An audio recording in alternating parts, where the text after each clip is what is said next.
Hello, I'm LP Master 6, and welcome back to Mario Kart 64! Last time, I told you I'd show you what the L button does, and then I didn't. Oh, and I have hair in my mouth. God, Peach sounds so weird, but so charming in a strange way, like most Mario characters do, honestly. And yes, we did get our trophy from last time. I always like to check that it's saved to the cartridge. But here we go. Oh, and you got to hear Mario say, okay. Woo! So, let's talk about Peach.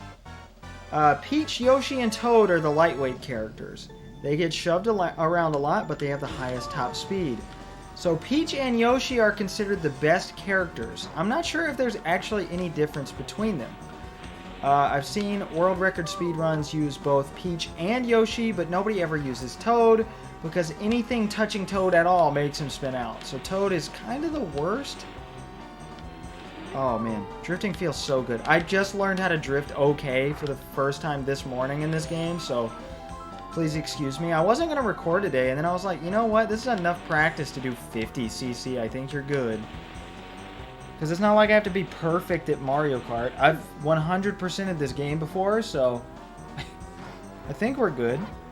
This is Wario Stadium. Spoilers, the only track to never come back in the entire series from this game.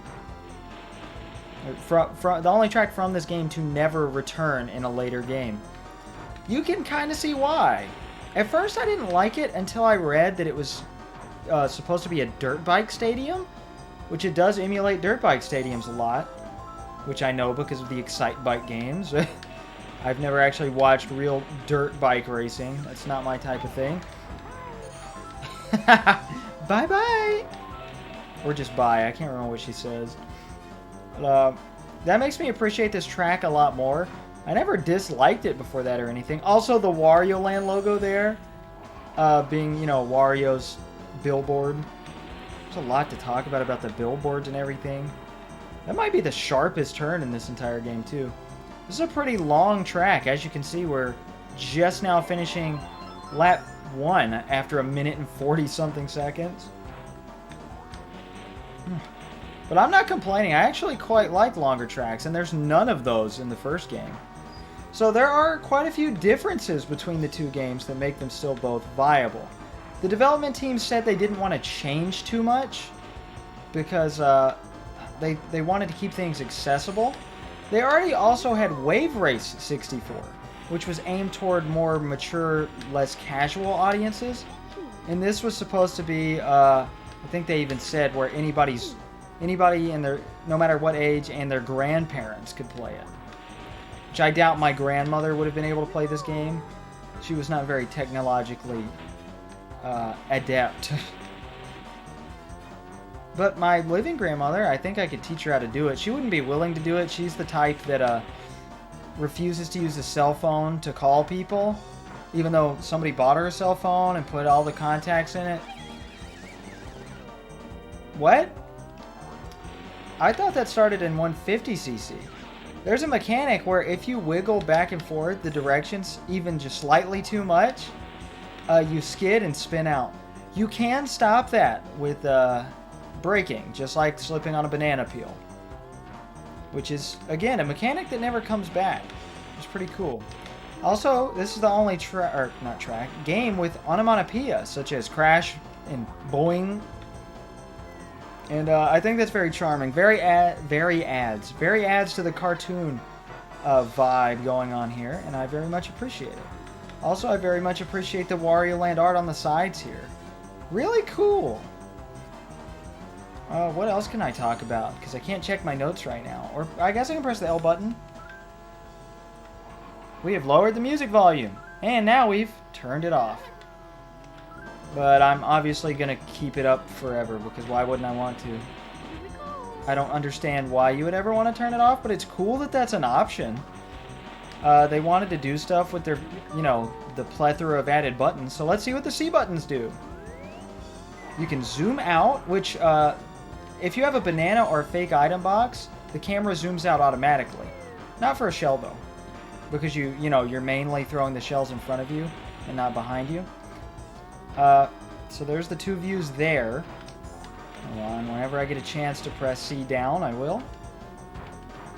One of the buttons, I think C right uses your item. C down, I don't think does anything. Ah, okay, no. I don't know which one is which.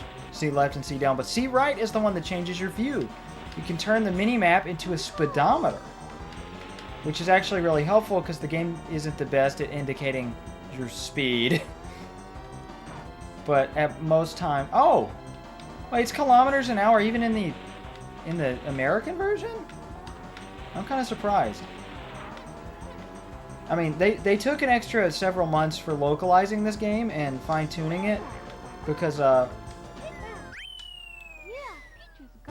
they really wanted it to come out in Japan, you know, for December, because it came out at the tail end. I can't remember when in December. I think 7th, but they needed that out in time for Christmas. But they knew that it wasn't going to come out anywhere else in time, so they took more time to perfect it.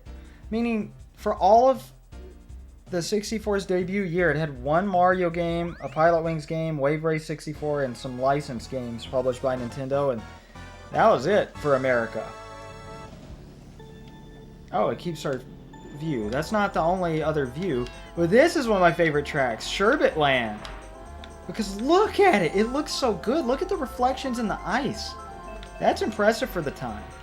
A lot of critics were very impressed that the reflections even stay for all 4 players in multiplayer, which is unheard of. This is a really neat view. You can see everybody's positions along the track, except without a map. So you can just see who's like how far ahead of who else. As you can see, Mario is very far in the back. But I just like the mini-map default because that's what I'm used to. I like seeing the weird track layouts. Be careful because you can easily fall off taking the corners. And the penguins will make you spin out. Oh! Oh! I made it! Wow, we had enough speed. Okay, cool. Man, I've gotten so much better at the game. Also, your cart, if you're not in first, whoever's in first will be flashing on the mini-map. But if you're not in first, the player character, or well, I guess in multiplayer this counts too, will have a different color corresponding to them. I can't remember if Luigi's green or Yoshi is green. I'm a little upset that I did that. But Bowser was purple, which I thought was interesting. I guess because Mario's red, they didn't want to have red and orange because that'd be confusing. But we'll get to see all that stuff when we do the multiplayer. I still got to figure out... I want Galen and Drew to do that.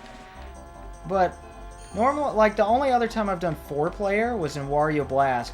And I chose people who knew each other really well. Or at least, you know, decently well. Not that Galen and Drew don't know each other well. They just never hung out without me or really had a conversation without me or anything. And I got to find a 4th player, you know, with good chemistry. So that's tough. But you don't need to hear behind the scenes.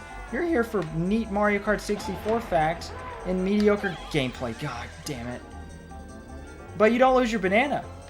If you spin out, if you fall out of bounds and Lakitu has to save your ass, I don't know why I had to add the word ass there, I'm sorry.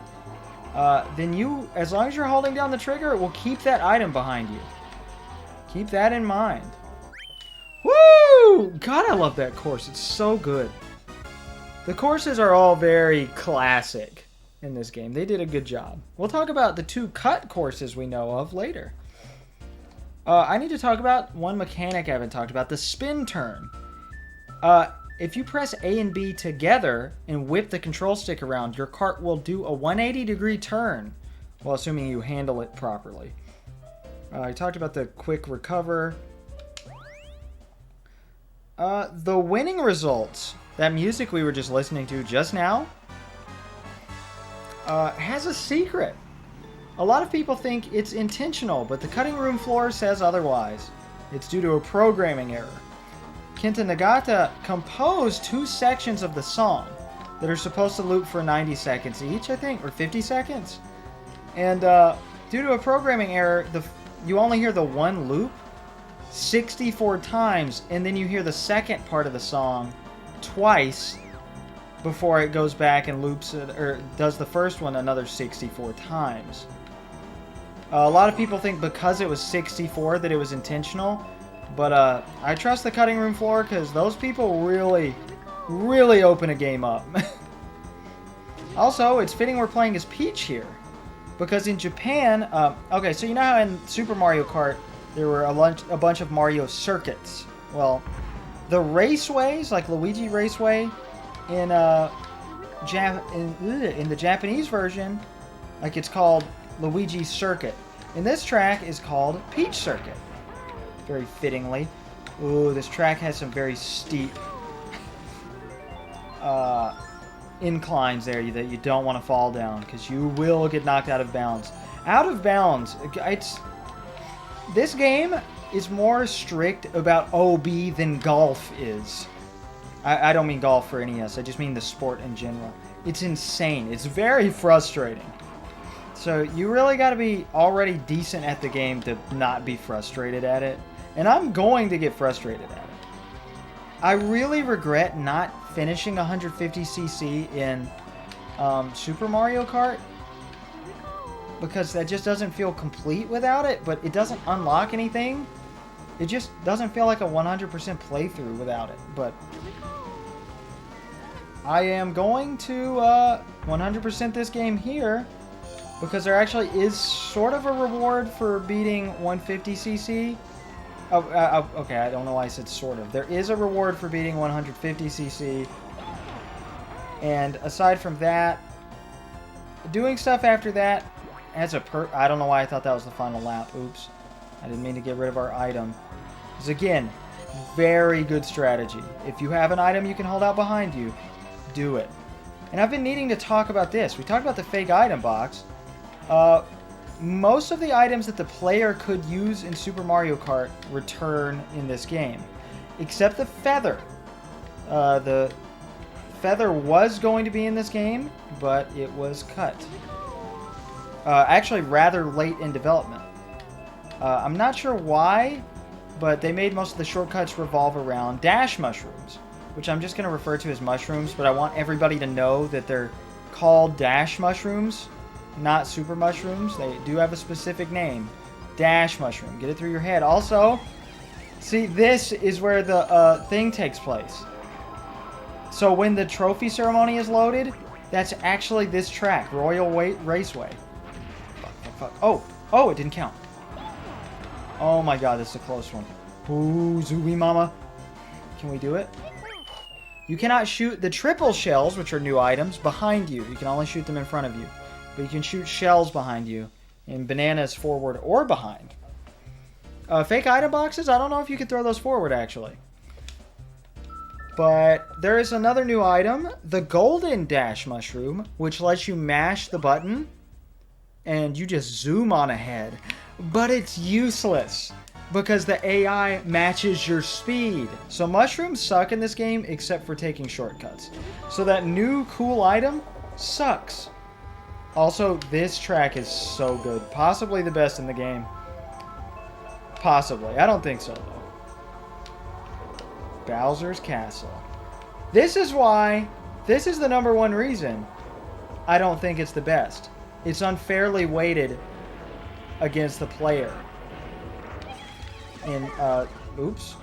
Oh my god. Okay, this is why playing as a lightweight character sucks sometimes. Because our rivals are Bowser and DK. So anytime they touch us, we're going to spin out. Another reason to carry items on you at all times. Oops. That was some good old incompetence. Oh, you son of a bitch. Ooh, I do not want to be in 6th. Just like Super Mario Kart, if you finish in 5th or below, you have to redo the race. But you have unlimited continues. There's no lives. So I could fail this over and over and over, forever, and it would be perfectly fine. Like, we wouldn't get a game over and have to redo the whole cup. But I hate that these two thwomps wait for the player. It's obnoxious and unfair. It's fine here because, you know, we're going slowly. Also, the ominous laugh from the thwomps. I'll talk more about the tracks and their little intricacies later in 100cc, I guess. Because I got a lot going through my brain right now.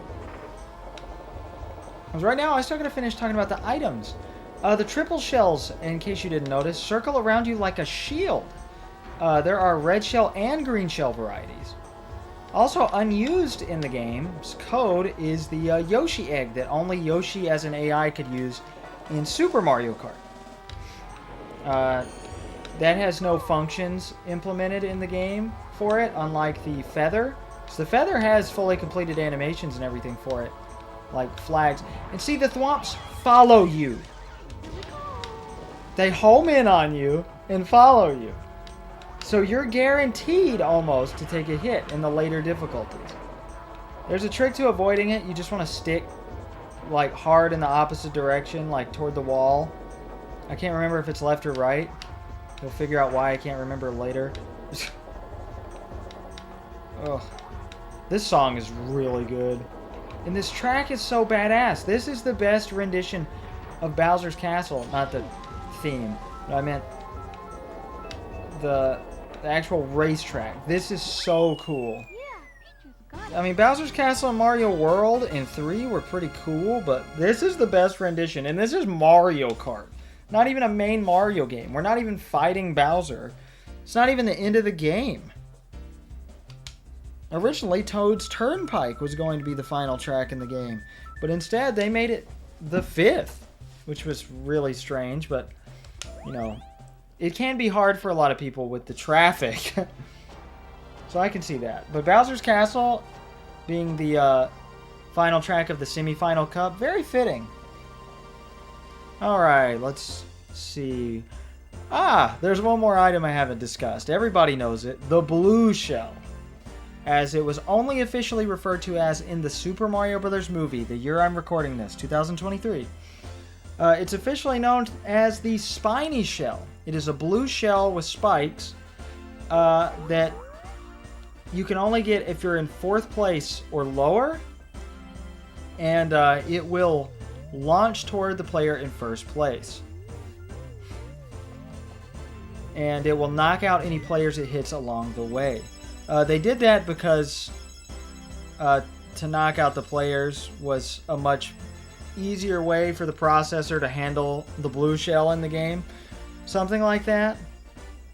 But it doesn't often seem to knock out the players, so I don't know what they're talking about. Alright, what's Peach voice line? Yeah, Pichu's got it.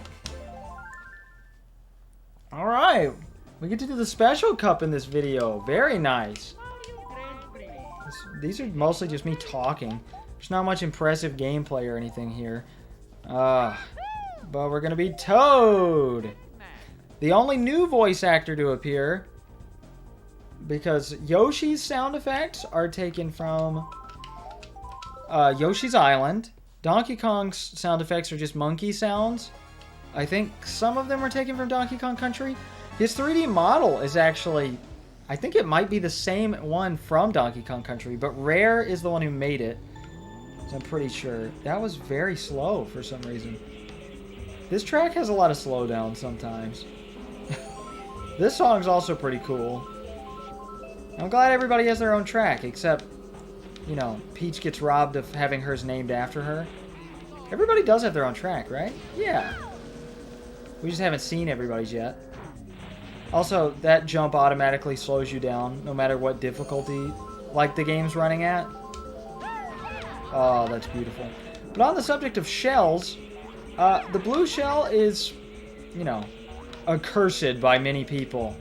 You know, starting in this game. People are always like, oh, I hate when the AI at the last second would hit me with a blue shell and I'd get 5th place and lose. Or 4th place and lose all my points, but continue on. You know, because if you get 4th place, you can continue, but you only get 1 point toward the cup. Making it awful. Do not ever get 4th place. I'd rather break if I'm in 4th. Unless I know I'm still going to win the cup. And it's the 4th race. Which is hard to pull off. Because in this game, the AI doesn't match whatever points they have. So actually makes it easier. The AI is predetermined at the start of the cup to have specific difficulties. They don't change based on what place they're in overall. Also, woo! The paddle steamer, as it's called, looks really cool. Don't make me fall off, please! That's our first time having to be rescued in the entire series, though, so that's cool. Series of videos for this game, not... not the Mario Kart series, because I failed plenty of times in Super. What else was I talking about? We went through all the items except Boo. Boo is here in single player as well. Oh, and triple mushrooms. Those aren't new. Never mind. Everything else is the same as before. And the CPU pretends like it can use all the items the humans can. And they use them in the same ways, except the AI still cheats. It's not just the Thwomps in Bowser's Castle that cheat. Ooh, this is a good place for mushrooms. Oh, until you hit a wall. Also, if you hit a wall at high enough speed, you spin out. It's really obnoxious. It's especially bad on the trees in Koopa Troopa Beach. Not to be confused with Koopa Beach 1 and 2 from Super Mario Kart. I guess I'll shut up about Super Mario Kart now, because who cares? You all know about it already. Oh. See, this game is so fun. Again, worst in the series, in my opinion. But still fun. And it's not just nostalgia that says that. It's very charming. That's the main reason. Well, we'll see if I'm singing the same tune when the game gets harder. Sorry, my brain, again, all over the place. We were discussing... Oh, the CPU and how it cheats. The CPU, no matter what place they are in or you are in... Damn it. Will always throw bananas at you. They will not throw bananas behind them unless you are behind them. And they will throw... Even if you're in 7th, for example... 8th place will throw a banana forward to hit you. Actually, it would make sense for 8th place. Anyway. But like, okay, 3rd place. This is a better example. 3rd place, if you're in 2nd, will throw their banana forward to hit you. So, their bananas aim specifically toward you. And also, they can't use the Golden Dash Mushroom, Triple Mushrooms, or any kind of shell. Even though Galen swore to me they could. I looked into it. They cannot use shells. He said he vividly remembers the AI hitting him with red shells, and especially blue shells. But that can't happen. Welcome to Yoshi Valley, by the way. Those things, those weird bushes with eyes in the road, are porcupines. And Mario Wiki considers them to be porcupos from Mario 2. Which is honestly really cool, but I don't think there's enough evidence for that. I talked over the sound effect again. Whenever you have a line of bananas, because it's not triple bananas in this game, it's 5 bananas, and they're all in a line. Whenever somebody runs into it, it makes the most satisfying sound effect I've ever heard. Whoa. The giant egg will flatten you, as if somebody runs over you, like, while you're struck by lightning, if you even touch it. So be very careful. But this track is the only one in the game that did not tell you what place you're in. I'm trying to think. Did I cover? Okay, I covered the CPU's item usage. There we go, the porcupose. But this is a nice winding track. This is a really cool idea. And it's not that the game can't compute who's in what place, because look at the mini-map. See, we're flashing. Whoever's flashing is in first. But it won't show you here. So you just want to look at the mini-map. But I saw a lot of people online saying, like, oh my god, I remember all these times where the bullshit AI hit me with a red shell. Can't happen. Not possible. I don't understand why people are remembering that. You can hit yourself with a red shell. The main programmer of the game, I forget his name, was really proud of how shells ended up working in this game. You just wait until we try to use red shells. Because I don't know why he's proud. They're horrible. No offense to that guy, but this game gets a lot of... It was not that well received when it came out. People said it's good enough. We have nothing else to play on the Nintendo 64. It's still fun, but Super Mario Kart's better. I've noticed a trend of... like, people saying the soundtrack is great and the game looks good. The performance is good, and especially the multiplayer is really fun. But as a whole, the game is lacking, especially compared to Super. And you can look at all the old reviews online. People commented like, yeah, this aged well. This asshole doesn't know what he's talking about. This is one of the best racing games ever. Or a lot of people say the best game of all time, or especially best racing game or best game in this series. Why? I've noticed.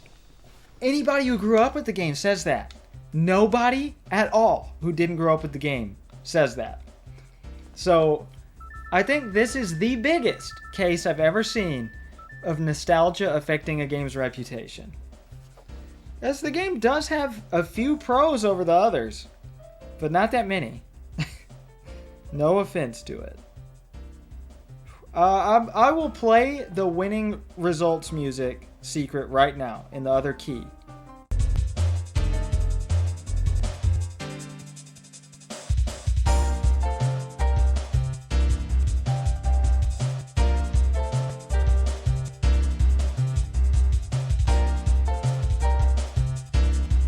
That is good for you as it was for me. I hope so. Also in Yoshi Valley, you can skip entire laps with a dash mushroom. I'm just going to call them mushrooms, but I wrote in my notes dash mushroom to remind myself that they're called dash mushrooms, so I could tell you guys once they're called dash mushrooms, but I keep saying dash mushroom, so oops. Also, I forgot to look at the standings, but I'm pretty sure we're in first, so I think we're good. Yeah, we got first in the first track too, right? Yeah, DK's Jungle Parkway, we got first. We beat Wario. No! Oh my god. This is the track I'm worst at in the entire game. And I don't know why. Banana Bunch, that's the name. Alright, now watch as we get ahead very quickly. So the frustrating thing about the rubber band AI to me is because they rubber band so quickly, so rapidly, there's like a 50-50 chance that somebody will pass. What? 50-50 shot somebody will pass you at the last second before the finish line. I didn't even have a chance to brake over that one. Come on! As a matter of fact, a lot of tracks have skips where you can just manipulate the game into thinking you've completed a lap where you haven't. There's a really easy one that I've even learned, and I'm not good at stuff like that at all. So you just wait. I'm going to show it off. It's in Frappe Snowland. I wanted to show you the track first, but in 100cc, we're going to... No! Oh! Worst timing ever! Oh. Oh, no! I held down the button at the worst time. Ah. Damn it. We are not doing so hot. We're in 50cc. Come on. Oh, my God. We went through all the level geometry. Also, if you start using a dash mushroom, it has... it's based on a timer. It's not a limited amount of boosts. But the best part about it is the fact the character starts his voice line over and over rapidly. But in America, Toad is voiced by Isaac Marshall, who was a tester. He is credited. My enunciation kills me sometimes. In, I think, all three, or at least 1 and 3, Donkey Kong Country games for testing. So I'm pretty sure he was kind of important. In Japan, whereas in America, most of the characters are voiced by Charles Martinet or stock sound effects, like Bowser is voiced by Peter Cullen's King Kong sound effects, and Donkey Kong is generic monkey noises, and Yoshi is Koji Kondo's weird Yoshi sounds from Yoshi's Island that he manufactured as sound effects. Charles Martinet voices Mario, Luigi, and Wario. In Japan, Luigi is voiced by Julian Bartikoff, one of the localizers at Nintendo of Germany. And Wario is voiced by Thomas Spindler? I can't remember, honestly. Who is German. No, okay, Julian Bartikoff, Luigi was French, and Wario was German. because Nintendo originally envisioned Wario as German. But for America, they wanted to have, or for the English releases as a whole, I guess, just English voice acting and just Charles Martinet. So that's what happened. And they replaced Toad. I can't remember who voiced Toad in Japan. And I don't know anything about the voice actress for Peach in Japan, but in America, she's the same as, you know, Mario 64. Ah! That's right, Rainbow Road! Look at the beautiful neon lights, baby. This is nothing like SNES Rainbow Road. This is not a tricky course. It's just chomps, these beautiful graphics, the straightaway, which a lot of critics at the time considered too easy because of the railing, which I agree. But it is a relaxing time. Just the only gimmicks are the chomps. You just gotta worry about them. That's it. And God, this song is the second best song in the game.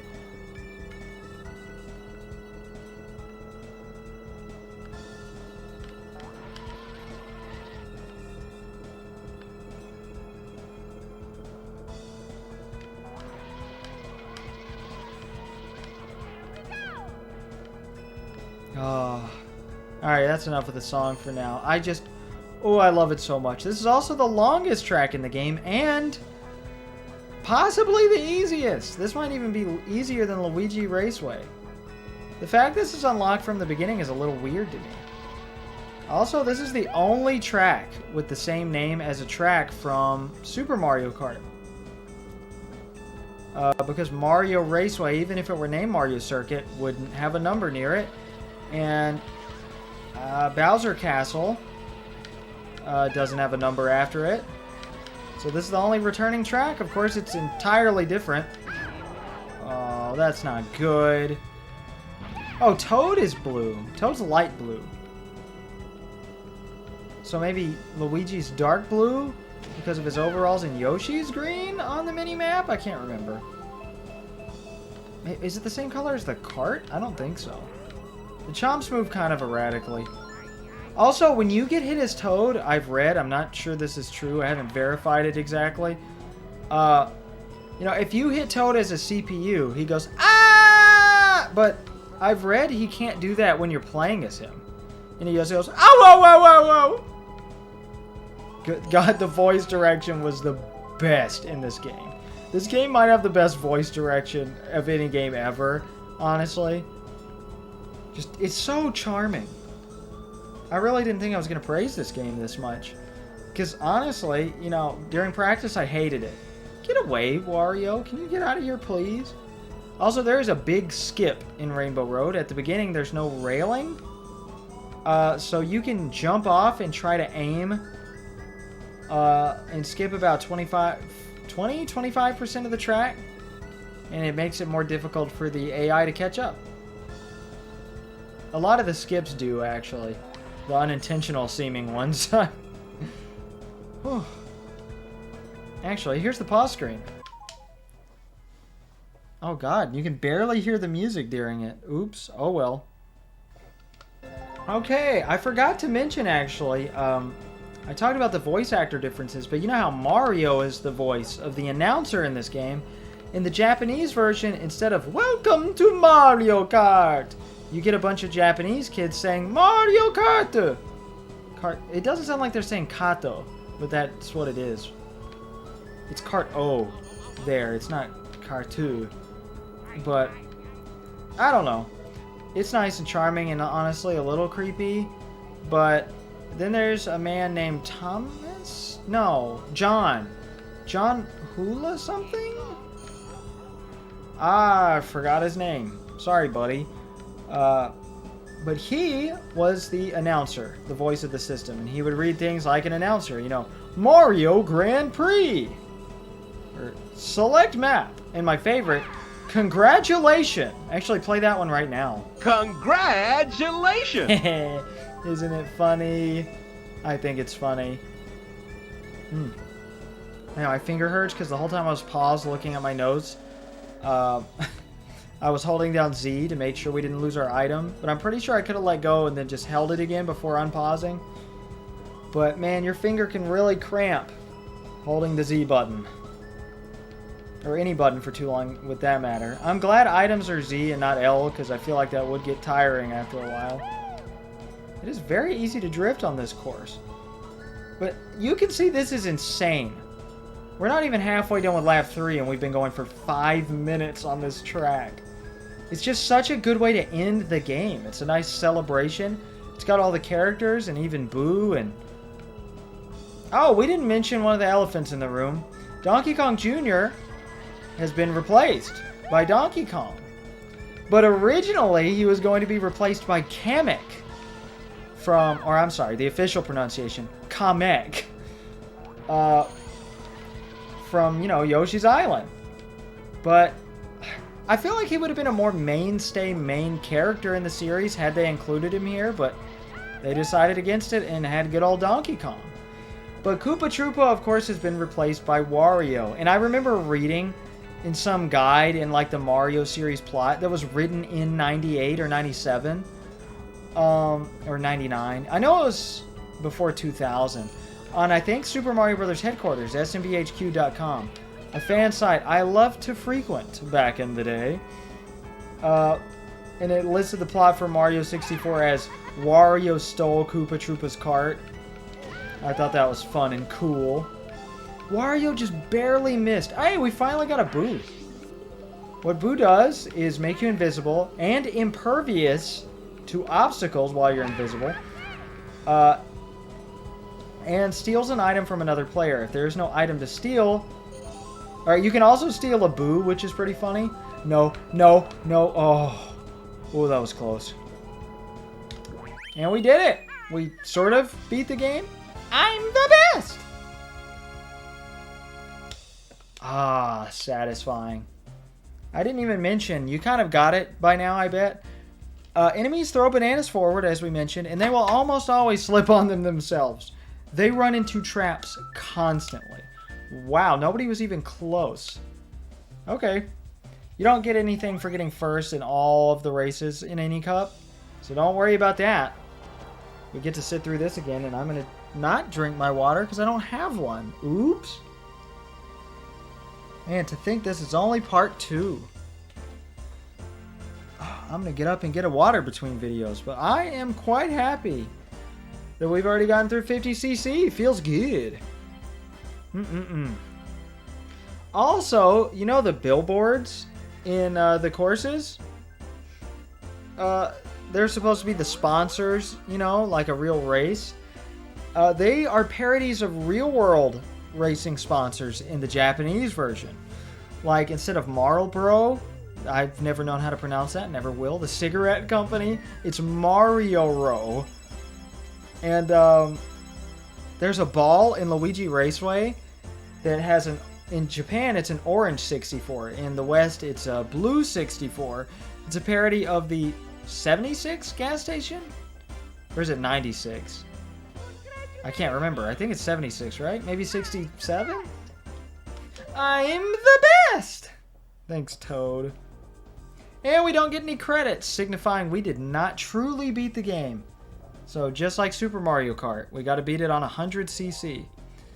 But some of the other sponsors include a parody of Mobile, the gas company. Ooh, you should look them up, though, for the pictures, because they're entertaining. I'm sad they got changed, even though they're just parody. In a lot of the in-game artwork, I'll show you here. You can barely see. They are in the background here. Not here. I don't know the examples exactly, but I know they're there. But they were, I think, also in the Player's Guide? No, they were changed in the official Nintendo Power Player's Guide, which I can recommend more than any racing game Player's Guide ever, because this game has a lot of shortcuts. But, okay. Oh, also, one other change. The Nintendo billboards have a red logo in the West and a blue one in Japan. I never knew the logo was blue there for a time. But all of these parodies were not changed in Virtual Console releases in Japan until the Switch, when they all matched the West, except for the parody of the gas station with the 64 ball on Luigi Raceway and the blue Nintendo logos. So there you go, some more neat facts, and there's more to come next time when we take on 100cc and show off the last 4 characters. Yahoo!